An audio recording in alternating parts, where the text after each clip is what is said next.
Salve, salve galera! Bem-vindos a mais uma aula de História Geral da Uniafro. No tema de hoje vamos aprender sobre Grécia Antiga, o berço de duas grandes temáticas e dois grandes legados desse povo, que é a democracia e a sabedoria.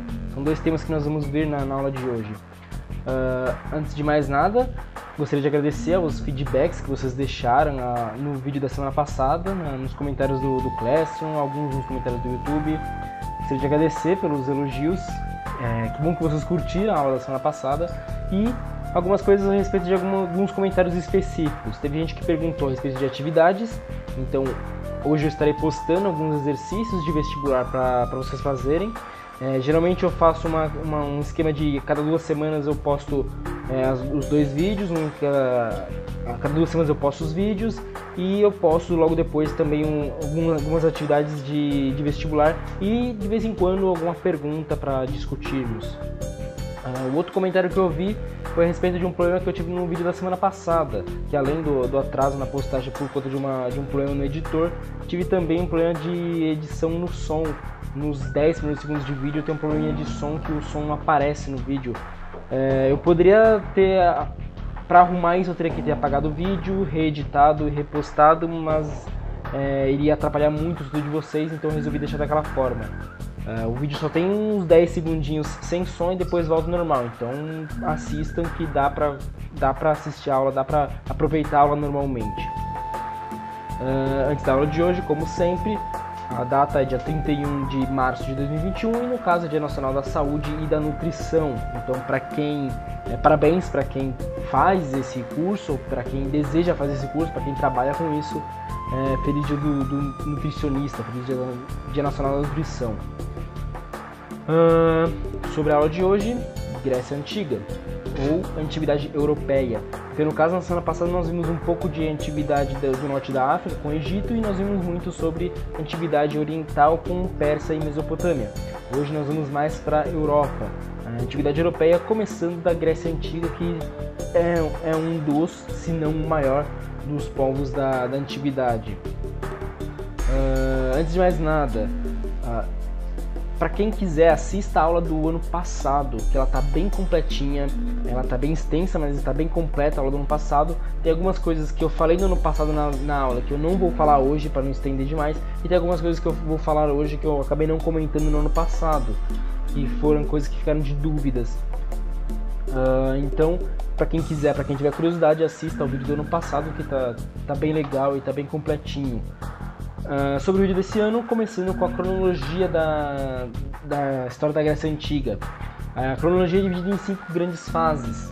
Alguns historiadores eles só usam as 4 primeiras e depois eu vou explicar o porquê.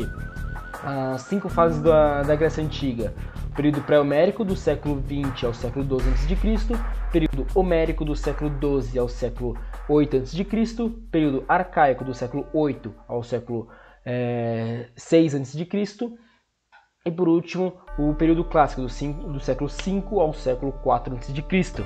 E aí nós temos também o período helênico, que depois eu vou comentar bem por cima, que vai do século 4 ao século 1 a.C. Então nós temos essas 5 fases e nós vamos aprender sobre cada uma delas na aula de hoje, começando pelo período pré-homérico. Antes de mais nada, a mesma coisa que eu falei no ano passado, a gente utiliza esse nome pré-homérico e homérico por conta de um historiador da época, que é o Homero, um escritor, filósofo, historiador da época. Ele que escreveu muita coisa que nós temos hoje em dia como fonte histórica da Grécia Antiga, então acabamos usando esses 2 termos em homenagem a ele. Vamos começar pelo período pré-homérico. Aqui eu coloquei um mapinha da localização da Grécia, que ele fica lá no Mar Mediterrâneo, próximo à Itália, próximo à Macedônia, e também próximo a onde hoje fica a Turquia e onde naquela época ficava a Pérsia. E mais tarde eu vou comentar sobre a guerra entre os dois povos. Antes de mais nada, não existia um império grego, existia um povo grego, uma cultura grega. Depois eu vou explicar o porquê também. Antes de mais nada, a história da Grécia Antiga começa com algumas invasões arianas. Arianas por causa de certos povos indo-europeus que chegaram até o local e formaram as cidades que nós conhecemos até hoje em dia, cidades como Atenas, como Esparta. A história grega começa com os aqueus, que é o primeiro desses povos arianos que chega até as ilhas gregas, e lá já existia um povo vivendo, que é o povo dos pelasgos. Eles existiam lá naquela época e eles acabaram sendo assimilados pelos povos aqueus. Eles acabaram se misturando aos povos aqueus, formando as primeiras cidades gregas, com umas cidades mais complexas gregas. Mais tarde, tanto é que eu coloquei aqui, os aqueus eles dominam a região e mais tarde eles se misturam. Primeiro que eles assimilam os povos que já existiam antes ali, e depois eles se misturam aos povos que começaram a surgir nas cidades de Creta e nas cidades de Micênicos. Esses povos se misturam naquela região, formando um novo povo, um novo grupo de pessoas naquele local, que é os creto-micênicos. Mais tarde chegam outros povos que são os eólios e os jônios. Os jônios são os que mais tarde eles que criam a cidade de Atenas, eles que dão início à cidade de Atenas e ao povo ateniense. Esses povos chegam, eles dominam os aqueus, os creto-micênicos que já vinham naquele local, e começam a expansão marítima daquele povo. Essa expansão marítima é conhecida como tassolocracia, porque a expansão marítima é com sentido comercial. Você não vai expandir maritimamente para invadir outros povos, você vai expandir maritimamente para comércio, e era assim que eles chamavam esse tipo de comércio, esse tipo de navegação. Por fim, rola a invasão dos dórios. Os dórios é o pior desses povos. Até então, esses três primeiros que chegavam até as ilhas gregas, eles invadiam e eles assimilavam o que já existia ali. Então eles se misturavam com o que já existia ali. Já os dórios não, eles invadiram, eles tinham armas diferentes, eles tinham militares muito mais preparados, eles usavam animais para a guerra, então eles invadiram de uma forma muito mais militarizada e muito mais bruta contra aqueles povos que viviam ali. E é por isso que ocorre a primeira diáspora grega, a primeira vez que os gregos se espalham por outros locais, eles começam a se espalhar pela Europa. E a partir da primeira diáspora que termina o período pré-homérico e começa o período homérico. O período homérico é quando rola a primeira diáspora e as pessoas começam a se dividir em clãs. Elas começam a se isolar em alguns clãs, em algumas cidades. E esses clãs são chamados de genos, porque eles são clãs genéticos. Tanto é que, até coloquei aqui num dos itens, o casamento era feito dentro dos clãs. As famílias dentro desses clãs, desses genos, elas casam entre si. Então esses clãs eles são clãs familiares. Tanto é que a principal palavra que faz parte desses gênios é o pater, o patriarca. O pater era a autoridade máxima dentro daquele gênero, daquele clã. E era ele que era responsável tanto pelos cultos dos antepassados, que ele era o líder daquele clã, então ele era o cara que iria continuar aqueles cultos que eram passados de pai para filho. Ele era o cara que era responsável por isso. E além disso, ele tinha todas as responsabilidades jurídicas, responsabilidades econômicas dentro daquele clã, daquele gênero. E também as responsabilidades militares, claro. Uma coisa importante é que os bens eram coletivos, então tudo que era plantado naquele clã, ele era dividido para todo mundo. Então não existiam terras para uma pessoa só. As terras geralmente eram terras sociais e terras coletivas para todo mundo poder usar. Mais tarde isso começou a mudar, que é o que eu vou comentar aqui na parte da corrupção dos pater. Como a população começou a crescer demais nesses clãs, nesses genos, começou a rolar uma corrupção. Os pater, os patriarcas, os caras mais importantes, eles começaram a distribuir terras para as pessoas. Eles distribuíam as melhores terras para as pessoas mais próximas a ele, para os familiares mais próximos a ele. E ele dividia as piores terras para as pessoas que estavam mais afastadas de sua própria família, daquele seu próprio gênero.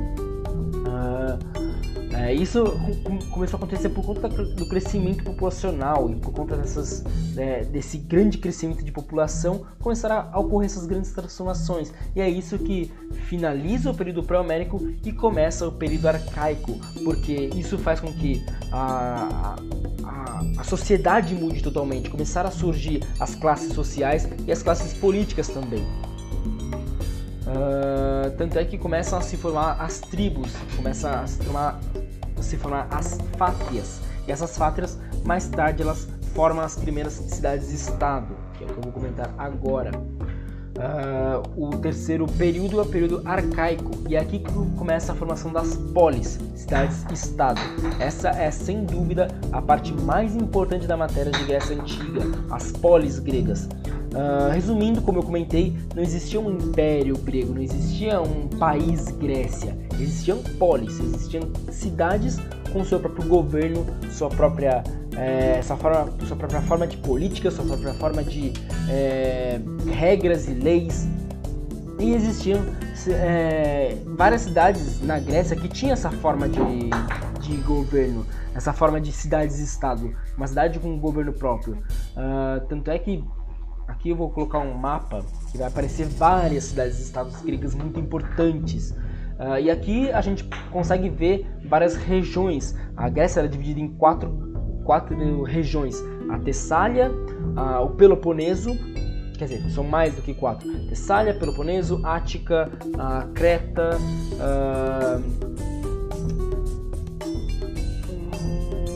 a região da Frígia, a região da Etólia. São várias regiões importantes gregas. Duas, elas são as mais importantes, que é a Ática, que é onde ficava Atenas, onde ficava Tebas, onde ficava Delfos. São todas as cidades que eu vou comentar durante essa aula. Outra região muito importante é o Peloponeso, que é onde ficava a famosa cidade de Esparta e a famosa cidade de Coríntio. Tem também a Creta, onde fica Knossos, que é uma das primeiras cidades gregas, e também onde fica a cidade de Creta.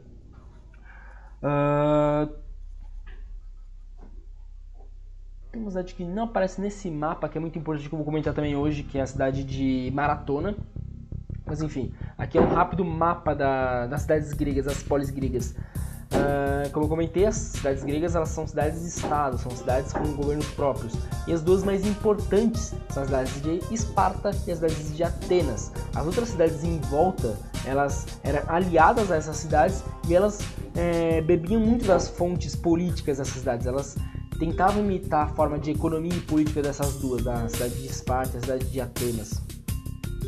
Eu coloquei aqui, primeiro, ocorre uma complexificação da economia, que até então era aquela economia onde tudo era de todos. Agora não, agora tem uma economia mais complexa, uma economia onde as pessoas têm direito a propriedades privadas. E duas cidades elas acabam ganhando forte importância com isso, que é as que eu comentei, as cidades de Atenas e as cidades de Esparta. Tanto é que eu coloquei aqui uma tabela que mostra as diferenças entre essas duas cidades.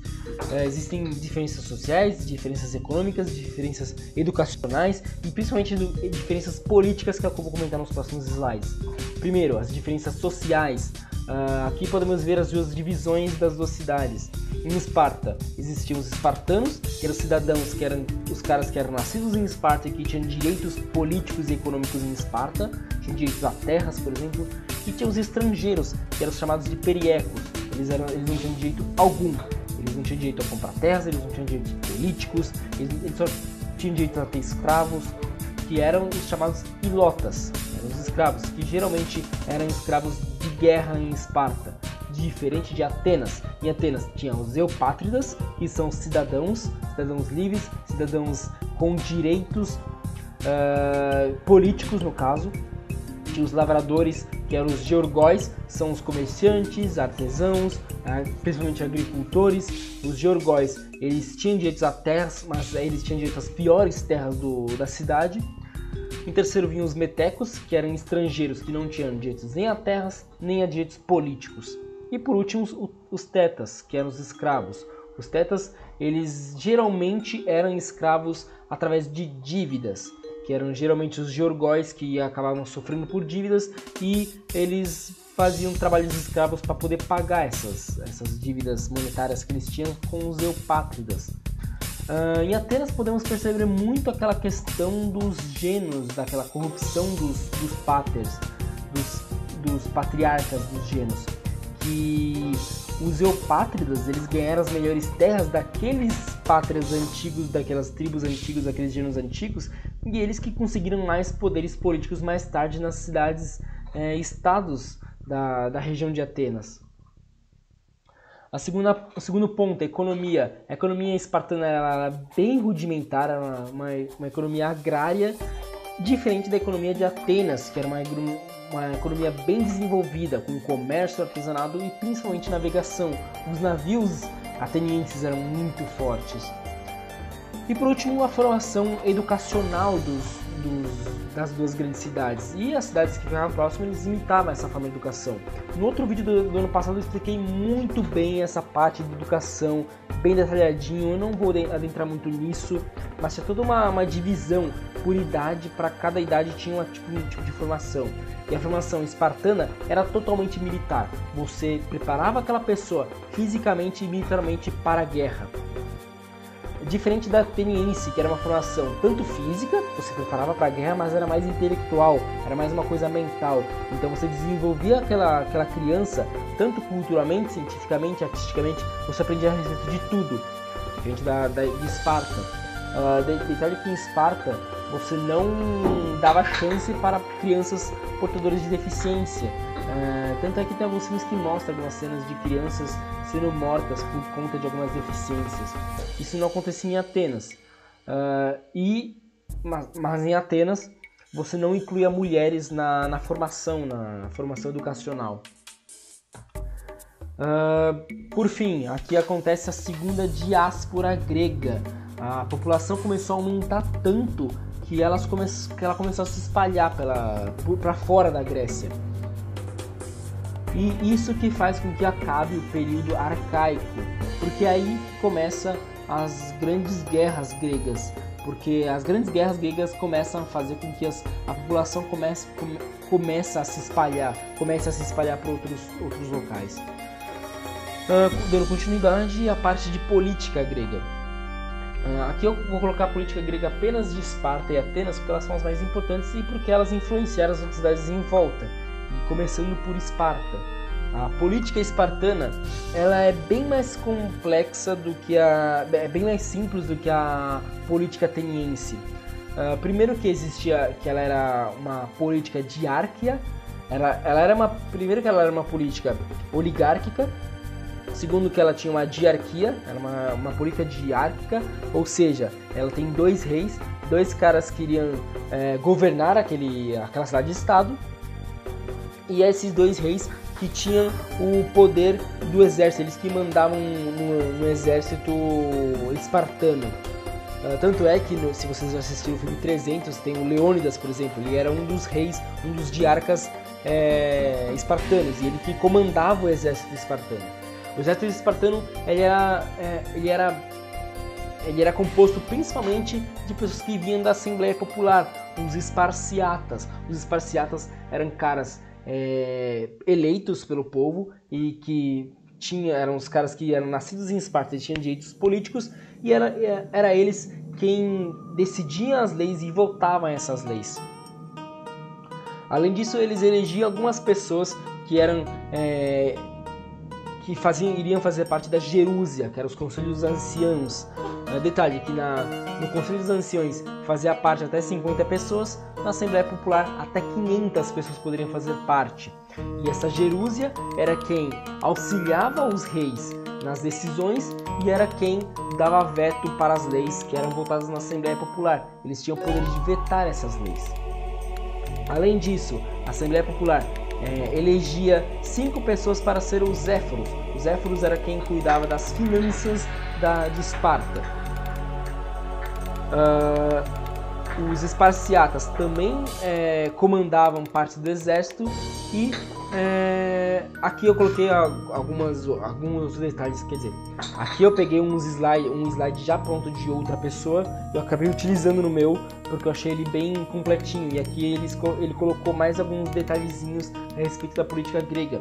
Primeiro que os periecos era quem tinha a obrigatoriedade de fazer parte do exército, são habitantes da periferia, são as pessoas mais pobres que eram obrigadas a fazer parte do exército. E por fim ali eu coloquei os ilotas, que são servos do Estado, são pessoas sem direito algum que faziam parte também do serviço militar espartano. Depois vem a política grega na cidade de Atenas e seus aliados. Vocês vão ver como é bem diferente. Tanto é que é aqui que começa a democracia. Diferente de Esparta, em que as pessoas mais ricas, as pessoas que tinham posses eram quem podiam participar da política, em Atenas não. Em Atenas é uma coisa mais democrática, onde qualquer um que seja cidadão ateniense pode fazer parte da política ateniense. E para isso você tinha que se inscrever em um dos demos. Os demos eram 10 tribos que foram divididas pelos atenienses na cidade, e para você fazer parte da política você tinha que se inscrever em uma dessas 10 tribos e depois poder se eleger em uma das partes da política que eu vou explicar agora. Então, a partir do momento que você se elegia, a partir do momento que você se inscrevia em uma dessas tribos, você iria fazer parte da Eclésia. A Eclésia era o conselho a assembleia dos cidadãos de Atenas que decidiam as coisas a respeito da cidade. E essa Eclésia, primeiro que ela iria votar leis, e segundo que ela iria eleger pessoas para fazer parte de 3 postos da política grega. A primeira é a Bule. A Bule é o conselho de 500. São 500 pessoas eleitas pela Eclésia que iriam montar leis para depois serem votadas na Eclésia. Então eles iam preparar leis que iriam ser votadas pela população ateniense. E dentro dessa bule também era votado o Pritânia, que era o cara que iria presidir esse conselho de 500 que iria decidir as leis. Em segundo, os magistrados são caras eleitos pela Eclésia que iriam formar os tribunais criminais. Os tribunais criminais não existia apenas um, existiam vários. Dentre eles, por exemplo, existia a Eliae, que eram 12 tribunais com a função de ministrar a justiça comum. Outra coisa, existia o Aerópago, que era quem cuidava da justiça alta, a justiça das pessoas mais ricas.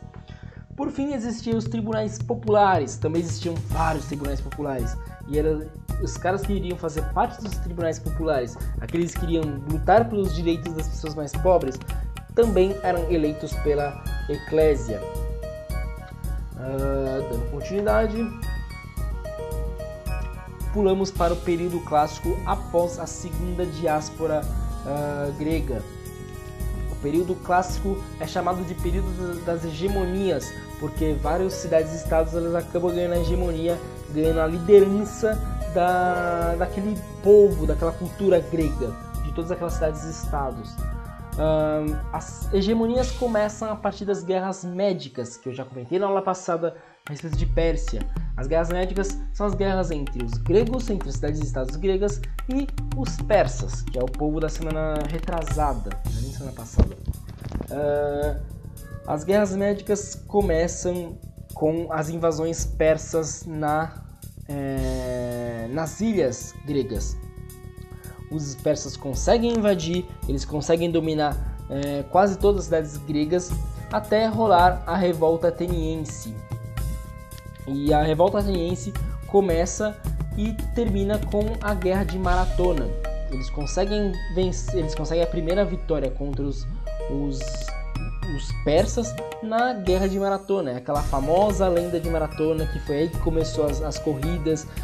Eu explico melhor essa lenda na aula do ano passado, e também estarei postando um texto no Classroom a respeito dessa lenda, da lenda de Maratona, a lenda do cara que correu de uma cidade a outra, dando avisos sobre como estava sendo a guerra. Enfim, Atenas vence essa guerra de Maratona contra os persas, e é a partir dali que começa as vitórias gregas, as vitórias das cidades as cidades-estados gregas para expulsar os persas do seu território. Antes disso, rola as derrotas espartanas também. Se vocês já assistiram aquele famoso filme 300, naquele filme ele é bem romantizado, mostrando que os espartanos vencem algumas guerras, mas no final os espartanos acabam perdendo alguns territórios seus, e o Leônidas, que era o rei espartano na época, ele acaba sendo morto, e por isso que se forma a Liga de Delfos. A Liga de Delfos é uma liga entre cidades e estados gregas. As cidades e estados se juntam para formar uma liga. É a primeira vez que as cidades e estados gregas se juntam para derrotar um inimigo em comum, um inimigo do exterior. Então é simples. A Liga de Delfos ela junta as cidades e estados gregas. As cidades e estados gregas mandam dinheiro, mandam militares para essa Liga de Delfos para juntos conseguirem vencer dos persas. Tanto é que essa Liga de Delfos ela assusta tanto os persas que é assinado o Tratado de Susa. O Tratado de Susa foi um tratado de paz entre os dois povos, entre os persas e entre os gregos. E é aqui que começa a hegemonia ateniense, porque apesar dos persas terem sido expulsos da Grécia, a Liga de Delfos continua funcionando, continua em atividade, apesar de não ter mais a necessidade.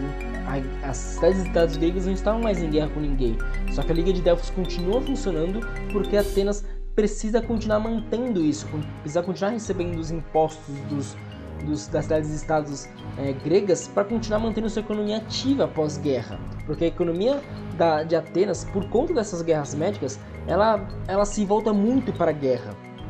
Então ela continua mantendo as cidades, continua mantendo a obrigatoriedade das cidades pagarem impostos para a Liga de Delfos, continua obrigando as cidades-estados a mandar militares e armas para a Liga de Delfos, e isso acaba provocando a hegemonia ateniense. Atenas começa a ganhar muito mais importância do que qualquer outra cidade, e isso é a que provoca a Segunda Grande Guerra nas cidades-estados gregas.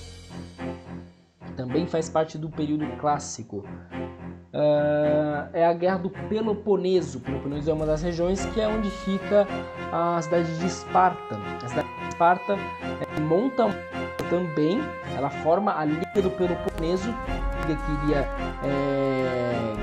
entrar em guerra contra a Liga ateniense, a Liga de Delfos. E o estopim para essa Guerra do Peloponeso, essa guerra entre as duas ligas, é uma aliança entre colônias. Atenas faz uma aliança com uma colônia que era da Liga de Peloponeso, que era uma colônia de uma das cidades da Liga que fazia parte da Liga de Peloponeso, que é a cidade de Creta. Ela faz uma aliança com uma colônia cretense, e isso provoca a revolta de algumas cidades que faziam parte da Liga do Peloponeso. E isso faz com que a guerra comece, a guerra entre as duas alianças. Essa guerra dura 27 anos entre duas fases e uma fase de paz no meio. A primeira fase ela sai sem vitoriosos, mas essa primeira fase faz com que as cidades e estados gregas fiquem destruídas, e por isso é assinado um tratado de paz entre as duas ligas, que é a Paz de Nícias.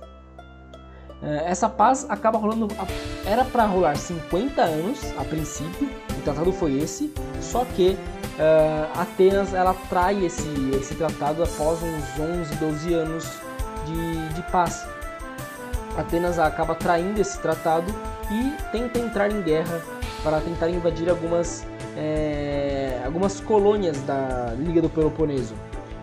Uma das cidades que fazia parte da Liga de Delfos trai Atenas e avisa a Liga do Peloponeso dessa invasão ateniense. Isso faz com que Esparta acabe com Atenas nessa guerra. Eles conseguem uma vitória estrondosa contra os atenienses, e por isso começa a hegemonia espartana. E os espartanos não eram nada diferente dos atenienses. Eles também acabam sendo bem tirânicos em relação às ligas. Eles acabam cobrando muitos impostos das cidades e estados gregas. Eles acabam cobrando muito das cidades gregas, mesmo não estando mais em guerra. E acabam fazendo as mesmas coisas que Atenas estava fazendo. E isso acaba provocando a revolta. E aí que começa a hegemonia de Tebas, que é uma terceira cidade-estado muito importante da Grécia Antiga. Tebas consegue uma vitória contra Esparta, aliado a Atenas, e começa uma nova hegemonia. Tebas começa a se tornar a cidade mais importante da Grécia Antiga. A partir do momento que Tebas consegue a hegemonia, muda para um novo período. E é aqui que existem discussões se podemos dividir em 5 períodos ou 4 períodos, que é o período helênico. A gente chama de período helênico porque é como os gregos eram conhecidos a partir das invasões macedônicas, que é a partir das invasões macedônicas que a cultura grega começa a se espalhar por todo o mundo. Então,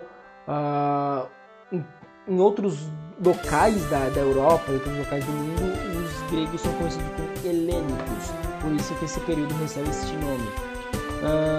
Como eu comentei, os macedônios invadem a Grécia Antiga muito por conta do enfraquecimento das cidades-estados. Como vocês repararam, por conta da guerra do Peloponeso, que é uma guerra interna grega, as cidades-estado brigando com as cidades-estado, elas ficam muito enfraquecidas, elas ficam pobres, elas ficam destruídas e os macedônios se aproveitam disso. O rei Felipe da Macedônia consegue a primeira invasão contra as cidades-estados gregas com muita facilidade, por conta delas estarem desgastadas e enfraquecidas, e ele consegue expandir os territórios macedônicos e consegue se misturar aos povos gregos. Os macedônios eles não têm a ideia de acabar com uma cultura, eles se misturam às culturas invadidas. Após o rei Felipe morrer, ocorre a sucessão do trono. O seu filho, Alexandre o Magno, toma o trono na Macedônia e ele continua as expansões. Tanto é que ele finaliza a invasão da Grécia e ele aumenta isso de uma forma considerável. Ele consegue invadir todo aquele império persa gigantesco, ele invade partes da Sicília, ele invade partes da África, onde hoje fica a Mesopotâmia, ele invade os fenícios, ele consegue uma grande expansão desse povo helênico, até morrer na cidade de Babilônia, na região da Babilônia. O Alexandre acaba morrendo por conta de febre amarela, por conta de uma picada de um mosquito. E após a morte de Alexandre o Grande, as cidades-estados voltam a funcionar, não por muito tempo, porque acontece depois a invasão romana contra as cidades-estados gregas, e aí só voltam a ter uma liberdade política muito mais para frente. Por fim, após essas 5 fases, eu vou comentar sobre a cultura grega, começando pela religião grega. A religião grega ela é politeísta antropomórfica, ou seja, politeísta porque ela acreditava em vários deuses, poli de vários, e antropomórfica que são deuses idênticos aos seres humanos, só que são deuses com poderes e com imortalidade. E geralmente os poderes dos deuses gregos antigos eles eram muito voltados para a natureza. Tanto é que dos 3 grandes deuses, por exemplo, tem Zeus, que é deus dos trovões, tem Poseidon, que é deus dos mares. Então a maioria dos deuses gregos são voltados para a natureza ou para coisas que envolvem a vida. Aqui existem três coisas muito importantes na mitologia grega antiga. Primeiro que são os titãs, segundo que são os deuses e terceiro que são os heróis gregos. Titãs e deuses eu vou comentar mais pra frente quando eu for falar sobre o mito da origem. A respeito dos heróis gregos, se você morria como um herói, você tinha direito a viver no Olimpo pós-vida. Então você era considerado um herói grego, você era vangloriado como um herói grego. Terceiro ponto, existiam vários ritos, cultos e sacrifícios a esses deuses antigos. Tanto é que os gregos antigos eles rezavam para esses deuses. Eles faziam vários rituais, várias festas em homenagem a esses deuses. Eles faziam vários cultos. Tanto é que as Olimpíadas, por exemplo, as Olimpíadas nada mais era do que um culto aos deuses. Era um culto esportístico para os deuses. Além disso, eles faziam sacrifícios de animais para os deuses. Eu acho que na aula do ano passado eu comentei até sobre alguns rituais muito interessantes, como aqueles rituais que eles utilizavam moedas no corpo dos mortos, alguns rituais de sexualidade, alguns rituais para melhorar as colheitas. Outro ponto importante, cada uma das cidades-estados tinha um deus protetor. Por exemplo, as duas mais importantes, Atenas e Esparta, tinham seus deuses protetores. A cidade de Esparta era o Ares, que era o deus da guerra, e a cidade de Atenas é a própria Atenas, que era a deusa da sabedoria. Aqui os dois últimos pontos que são os mais importantes.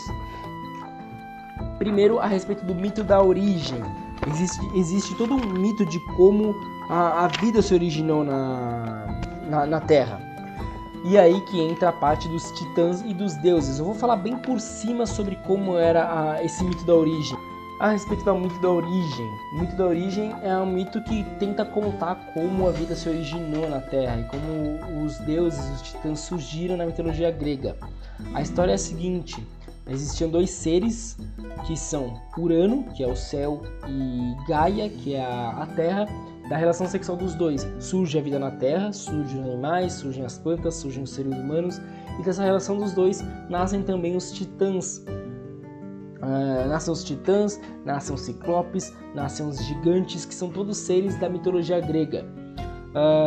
Cronos, que é o titã mais novo, ele acaba matando seu pai e acaba destronando seu pai, se tornando o rei do universo.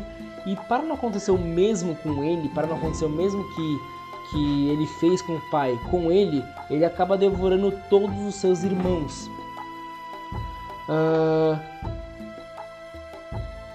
Ele acaba devorando também todos os seus filhos. Ele acaba devorando todos os titãs e devorando todos os deuses, que são os filhos dos titãs. A partir do momento que ele devora os deuses, a esposa de Cronos salva o último deles, o mais novo, que é o Zeus, e é o Zeus mesmo que consegue matar o seu pai, o Cronos. E o Zeus ele consegue libertar todos os seus irmãos de dentro da barriga do Cronos. E ele acaba conseguindo destronar o Cronos. E é aí que acontece a batalha entre deuses e titãs. E os deuses saem vitoriosos e eles conseguem o domínio do universo. E é aqui que começa a mitologia grega que todo mundo conhece, com os 12 deuses do Olimpo, os heróis gregos, os deuses subsequentes.